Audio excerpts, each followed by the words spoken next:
Thank you. Since the chairman has gavelled out all of my colleagues with their unanimous consent, I am going to read for the record many of the chairman's comments in September of the importance of hearing from the whistleblower. Again, Ambassador, thank you for your patience, thank you for your service, but since we haven't been able to conduct ourselves in normal procedures, I'm just going to use the 5 minutes for this. September 29th, in the Wall Street Journal, quote, the whistleblower at the center of the impeachment investigation of President Trump will testify in the House very soon. This is a quote by the chairman. USA Today, September 29th. Talking with ABC News this week, Schiff, the Democrat who chairs the House Intelligence Committee, said the whistleblower would testify very soon, and the only thing standing in the way was getting security clearances for the attorneys representing the whistleblower so they could attend the testimony. From Vox, September 29th, Rep. Adam Schiff said Sunday the whistleblower at the center of a growing scandal surrounding President Donald Trump will testify before the House Intelligence Committee very soon. On CNN, September 29th, Schiff said Sunday on ABC as well as NBC's Meet the Press that he expects the whistleblower to testify very soon. The Washington Post, September 29th. In an appearance on ABC News this week, Schiff echoed Pelosi's message. He also said he expected the Intelligence Committee to hear from the whistleblower very soon, pending a security clearance from Acting Director of National Intelligence Joseph McGuire. In the Huffington Post, Schiff told ABC's This Week that he expects the whistleblower to appear before this committee very soon. In the New York Post, quote, we'll get the unfiltered testimony of that whistleblower. In the Washington Times, quote, that whistleblower will be allowed to come in. These are all quotes from Chairman Adam Schiff. In Talking Points memo, the question was posed, actually this was by George Stephanopoulos, have you reached an agreement yet with the whistleblower and his or her attorneys about coming before the committee and providing the information firsthand? Quote, yes, we have, Schiff responded, and as DNI McGuire promised during the hearing, that whistleblower will be allowed to come in without a minder from the Justice Department or from the White House to tell the whistleblower what they can and cannot say. We'll get the unfiltered testimony of that whistleblower. In Daily Kos, we're ready to hear from the whistleblower as soon as that is done, and we'll keep obviously riding shotgun to make sure that the acting director doesn't delay in that clearance process. In CNBC, we'll get the unfiltered testimony of that whistleblower. In Market Watch, House Intelligence Committee Chairman Adam Schiff said Sunday that an agreement has been reached under which the whistleblower will testify before the committee very soon. I can keep going, but again, the chairman refused to allow us to put these into the record with unanimous consent. So I've read those out, and as we know, it is important to protect whistleblowers from retaliation and from firing, and we want to make sure whistleblowers are able to come forward.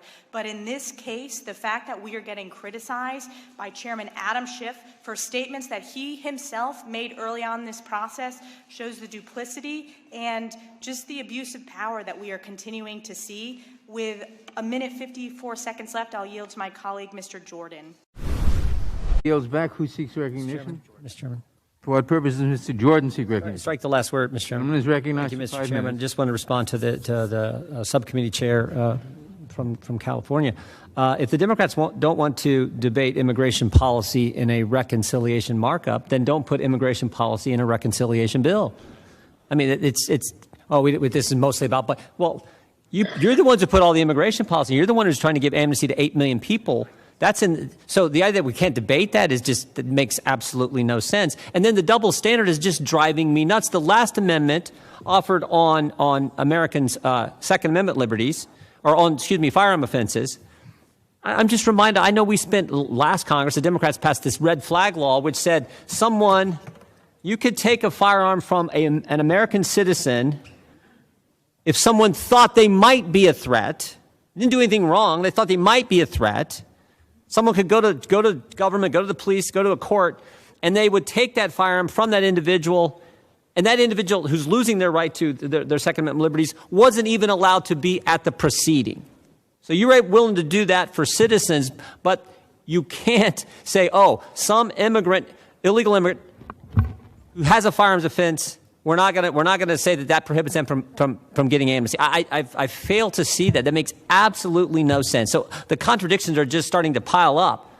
Again, if Democrats don't want to debate immigration policy in a reconciliation markup, don't put amnesty, don't put immigration policy in a reconciliation bill. Will the gentleman yield? Be happy to yield. I just want to echo what Mr. Jordan just said. you all are, the Democrats are the ones that brought this issue to the table today. It doesn't belong here, but since it's teed up, we have to object. The idea that it is some sort of superfluous matter that we should waive off, that we're going to allow sex offenders into the country to give them green cards, is outrageous. And I'm telling you that the people of my district and my state do not want this. They will not stand for it. And the idea that we should wave a wand here, oh, you all just settle down. Republicans, please just be quiet. Let us get done with our budget matter here. That's all we want to do. These other things, let's just forget about this. We will not forget about it because the American people sent us here to fight for their freedoms, to fight for their rights, their sovereignty, their security. And bringing in sex offenders from 150 some odd countries over this border that's been opened up by the Biden administration is an outrageous thing that every member of this committee should be fighting against. And I cannot believe that the Democrats are trying to wave this off as this is some sort of little matter. I yield back. Yield to the gentleman The gentleman yields back. I recognize. No, he's yielding back to me. I yield to the gentleman from California, the ranking member of the subcommittee. I thank the gentleman for yielding. I just feel it important to point out, and we'll be discussing this more with Mr. Biggs' amendment, but Section 212A2 of this language allows the criminal grounds for inadmissibility to be waived by the DHS secretary on whim. Now, the provisions are laughable to begin with. 2 misdemeanors don't disqualify you from being admitted. I don't think there's anybody here in this room that's been convicted of 2 misdemeanors. This is not exactly Rotary Club material we're talking about. But even that, all of that, can be waived by the Secretary of Homeland Security. So this is a farce. We all know the objective of the Democrats, that is to leave our borders wide open. And at some point, the American people have got to say either enough or give up their country. I yield back. I yield to the gentleman from Colorado, Mr. Buck. I thank the gentleman for yielding, and I'll be brief. I just find it incredible that the majority is not giving us an opportunity to debate whether including these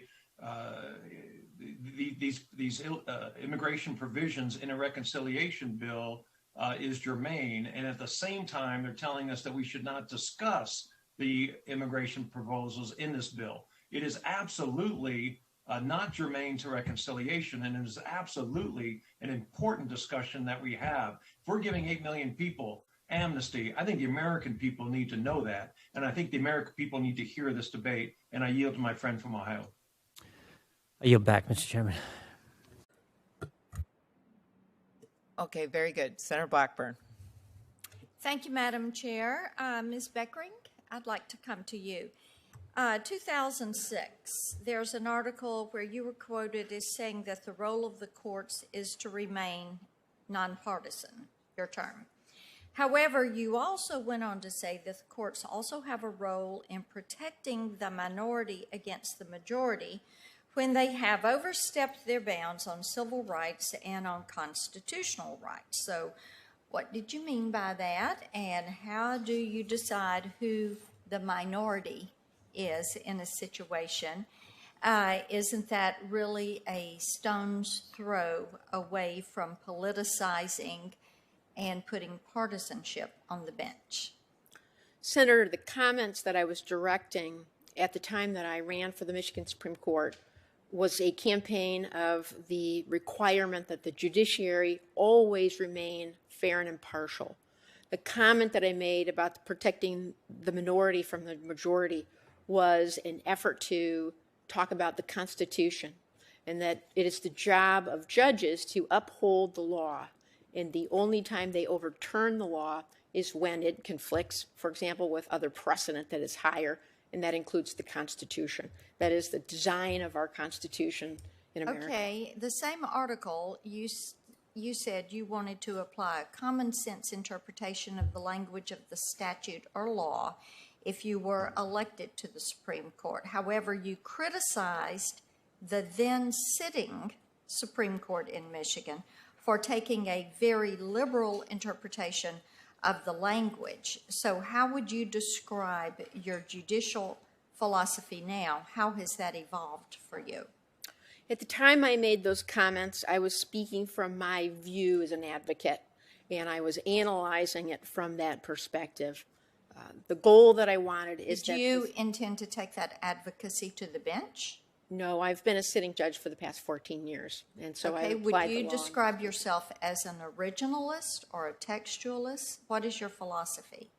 I would describe myself as someone who very seriously takes my oath to fairly and impartially apply the law, and as Chief Justice John Roberts has said, to have the same strike zone for every party that comes before me to make court a level playing field. Now, you have a history of donating to Democrat candidates exclusively. You were a max-out donor to President Biden's presidential campaign. You were also the Michigan Democratic Party's nominee for the Michigan Supreme Court. So as a judge, it is your responsibility to fairly administer the law regardless of your own political or social views. So how are the American people to be assured that you are going to separate your political and your judicial views?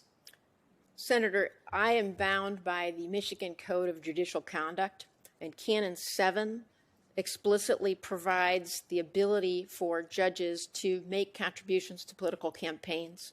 Advisory So you see no conflict.